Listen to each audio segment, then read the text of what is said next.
உன் சுவாசங்கள் என்னை தீண்டினால் என்னானங்கள். Hello sweethearts, welcome to the DH 2.0. So இந்த மாதிரி ஒரு சிம்பிளான எடிட்டை ஈஸியாக CapCutல எப்படி எடிட் பண்ணுறதுன்னு பார்க்க போகிறோம். இன்ஷாட்லேயே வருது.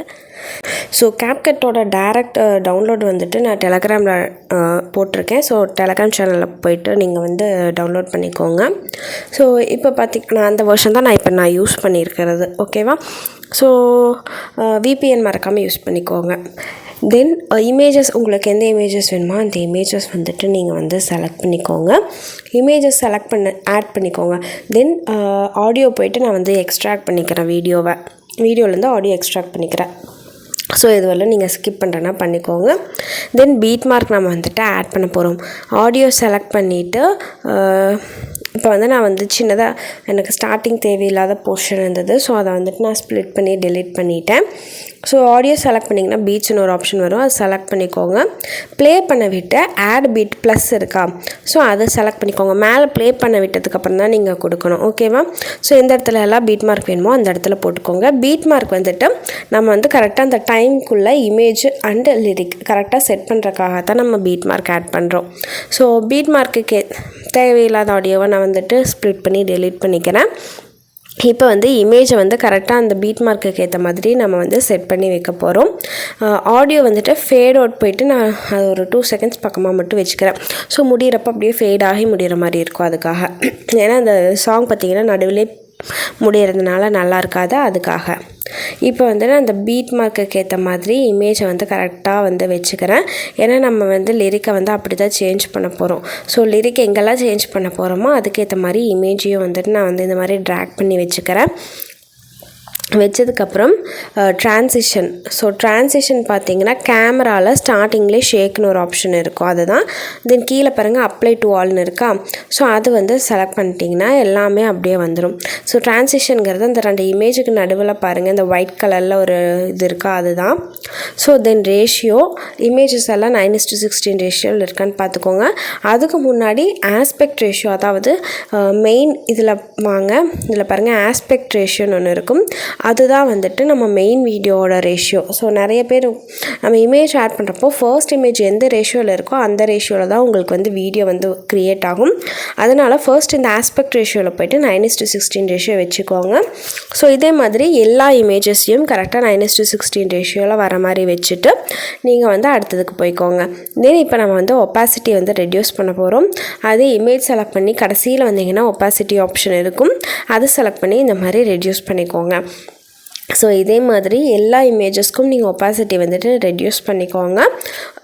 1 by 1 ஒவ்வொரு இமேஜ்க்காக நம்ம ரெடியூஸ் பண்ணுற மாதிரி இருக்கும். அதனால் அதை மட்டும் ஒவ்வொரு இமேஜ்க்கும் ஏற்ற மாதிரி வேல்யூ வந்து சேஞ்ச் ஆகும். ஒரு இமேஜ் பிரைட்டாக இருக்கும், ஒரு இமேஜ் லைட்டாக இருக்கும். இப்போ பார்த்தீங்கன்னா ஒப்பாசிட்டி ஆட் பண்ணியும் லைட்டாக அந்த வெளிச்சமாக இருக்க மாதிரி இருக்கிறதுனால நான் கான்ட்ராஸ்ட் மட்டும் லைட்டாக இன்க்ரீஸ் பண்ணுறப்போ அந்த பிரைட்னஸ் வந்து கொஞ்சம் குறைஞ்சிருச்சு. ஓகேவா? இது வந்து பார்த்திங்கன்னா இந்த இமேஜுக்கு ஒரு மாதிரி இருக்கும். ஸோ அது வந்துட்டு ஒவ்வொரு இமேஜுக்கு ஏற்ற மாதிரி தான் நம்ம இதில் சேஞ்ச் பண்ணுற மாதிரி இருக்கும். எனக்கு அந்த ஒரு இமேஜுக்கு மட்டும் போதுன்றதுனால அது ஒன்றுக்கு மட்டும் வச்சுட்டேன். ஸோ மீதிக்கு எல்லாமே ஒப்பாசிட்டி வந்து நான் ரெடியூஸ் பண்ணிட்டேன். இப்போ நம்ம டெக்ஸ்ட் ஆட் பண்ணலாம். ஸோ டெக்ஸ்ட் உங்களுக்கு எந்த டெக்ஸ்ட் வேணுமோ, லிரிக் வேணுமோ அந்த லிரிக்கை வந்து டைப் பண்ணிக்கோங்க. தென் இதில் ஈமோஜி நான் ஆட் பண்ணிப்பேன். ஸோ ஈமோஜி ஆட் பண்ணுறது பண்ணாதது எல்லாமே உங்கள் இஷ்டம் தான். ஸோ இப்போ வந்துட்டு ஃபாண்ட்டு. ஸோ இதுலேயே உங்களுக்கு நிறைய ஃபாண்ட் இருக்கும், நீங்கள் ஆட் பண்ணுறனா கூட பண்ணிக்கோங்க. ஸோ நான் இதில் யூஸ் பண்ணியிருக்க ஃபாண்ட்டு பார்த்திங்கன்னா இதில் பாருங்கள் சின்சல்னு ஒரு ஃபாண்ட் இருக்குது, அதுதான் நான் யூஸ் பண்ணிக்கேன். கொஞ்சம் கீழே வந்தீங்கன்னாவே இருக்கும். ஸோ இதை வந்து டெக்ஸ்ட்டோட சைஸ் ரெடியூஸ் பண்ணிக்கோங்க. இந்த அனிமேஷன் பார்த்திங்கன்னா ஃப்ளை இன்னுன்னு ஒரு ஆப்ஷன் இருக்கும். ஸோ மெல்ல டைம் எடுத்து பாருங்கள், கொஞ்சம் கீழே இருக்கும். நான் ஃபர்ஸ்ட் பார்க்கவே இல்லை, காணோம் தேடிட்டு இருந்தேன், அப்புறம் தான் கிடச்சது. ஸோ ஃப்ளைன்னு ஒரு அனிமேஷன். அவுட் அனிமேஷன் வந்திங்கன்னா இதுலேயே ஃப்ளை அவுட்டுன்னு இருக்கும். ஸோ நான் வந்துட்டு இதை நான் யூஸ் பண்ணலை, அது ஏன்னு நான் ரீசன் வந்துட்டு உங்களுக்கு சொல்கிறேன். இதே மாடல்லையே நான் இன்னொரு வீடியோ போடுறேன், அதுவுமே நல்லாயிருக்கும், பட் கொஞ்சம் டிஃப்ரெண்ட்டாக இருக்கும். டெக்ஸ்ட் அனிமேஷன் மட்டும் சேஞ்ச் ஆகிற மாதிரி. ஸோ இப்போ பார்த்தீங்கன்னா இதில் நம்ம ஸ்ப்ளிட் பண்ணவெல்லாம் முடியாது இன்ஷாட் மாதிரி. அதனால் கரெக்டாக இமேஜ் வரலும் வச்சுட்டு ட்ராக் பண்ணிவிட்டு நம்ம டூப்ளிகேட் பண்ணி தான் நெக்ஸ்ட்டு இமேஜுக்கு கீழே வர மாதிரி இந்த மாதிரி வைக்கணும். தென் நீங்கள் வந்து இதை லென்த்தை ரெடியூஸ் பண்ணுறனா பண்ணிக்கலாம், இன்க்ரீஸ் பண்ணுறனா பண்ணிக்கலாம். பட் நீங்கள் ஸ்ப்ளிட் பண்ணிங்கன்னா அனிமேஷன் அப்படியே வந்து உங்களுக்கு கட் ஆயிரும். ஸோ அதனால் இந்த மாதிரி டூப்ளிகேட் பண்ணி வீடியோ ஃபுல்லாமே டெக்ஸ்ட்டு வந்து வச்சுக்கோங்க. தென் டைப் பண்ணிக்கலாம், லிரிக்ஸ் வந்து சேஞ்ச் பண்ணிக்கலாம். ஸோ நீங்கள் ஃபுல்லாமே ஆல்ரெடி நம்ம டூப்ளிகேட் பண்ணி வச்சுருப்போம். அந்த டூப்ளிகேட் பண்ணதுலையெல்லாம் போய்ட்டு லிரிக்ஸ் வந்துட்டு ஃபுல்லாமே சேஞ்ச் பண்ணிக்கோங்க. ஓகேவா? சேஞ்ச் பண்ணிவிட்டு ஸோ இமோஜி அப்படி தான் நீங்கள் ஆட் பண்ணுறது பண்ணாதது உங்கள் இஷ்டம்.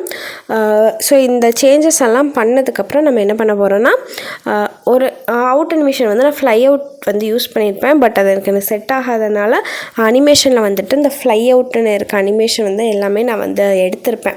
ஸோ ரொம்ப ஸ்பீடாக போகிற மாதிரி இருந்தது, அதனால் நான் வந்து ஃப்ளை அவுட் அனிமேஷனையே எடுத்துட்டேன். ஸோ இது வந்துட்டு நீங்கள் வந்து ஆட் பண்ணுறேன்னா பண்ணுங்கள், இல்லைன்னா விட்டுருங்க. பாருங்கள், அவுட்டில் வந்துட்டு நான் நன்றாக கொடுத்துருக்கேன். ஸோ நீங்கள் ஆட் பண்ணி பாருங்கள். உங்களுக்கு வந்துட்டு அந்த லைன் லிரிக்ஸ் வந்து கொஞ்சம் டைம் எடுத்து வர மாதிரி இருந்தால் உங்களுக்கு கரெக்டாக இருக்கும். பட் ஸ்பீடாக முடிகிற மாதிரி இருந்ததுன்னா செட் ஆகாது. ஸோ அதே மாதிரி அனிமேஷன் வந்துட்டு அனிமேஷனுமே நீங்கள் வந்துட்டு டைமிங் வந்து இன்க்ரீஸ் பண்ணிக்கோங்க. ஸோ பார்த்தீங்கன்னாவே தெரியும், கொஞ்சோண்டு தான் இருக்கும் அனிமேஷன். அதனால் ஸ்பீடாக டக்குன்னு அந்த அனிமேஷன் வந்துடும். அதனால் நீங்கள் என்ன பண்ணணுன்னா அனிமேஷன்லேயே அனிமேஷன் போகிறீங்கள்ல, அது வந்து கரெக்டாக வைக்கணும்.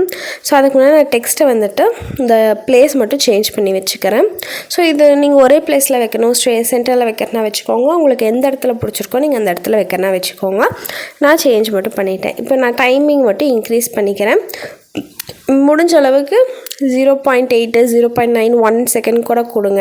ஸோ அப்போ தான் கொஞ்சம் நல்லாயிருக்கும். ரொம்ப ஸ்பீடாக போச்சுன்னா நீங்கள் இந்த அனிமேஷன் யூஸ் பண்ணாதீங்க, நல்லா இருக்காது. ஸோ அவ்வளோதான் கைஸ். எல்லாத்துக்குமே நான் இதே மாதிரி டைமிங் வந்து இன்க்ரீஸ் பண்ணிட்டேன். நம்ம வீடியோவும் ரெடி ஆகிடுச்சு. ஸோ உங்களுக்கு இந்த வீடியோ பிடிச்சிருக்கா பிடிக்கலையான்னு மறக்காமல் கீழே கமெண்ட்டில் சொல்லுங்கள். நீங்கள் இந்த வீடியோ பற்றி என்ன நினைக்கிறீங்கன்னு மறக்காமல் சொல்லுங்கள். ஸோ இதே மாதிரி CapCut வீடியோஸ் போடட்டுமான்னு சொல்லுங்கள். அடுத்த வீடியோவில் பார்க்குறேன். பாய்.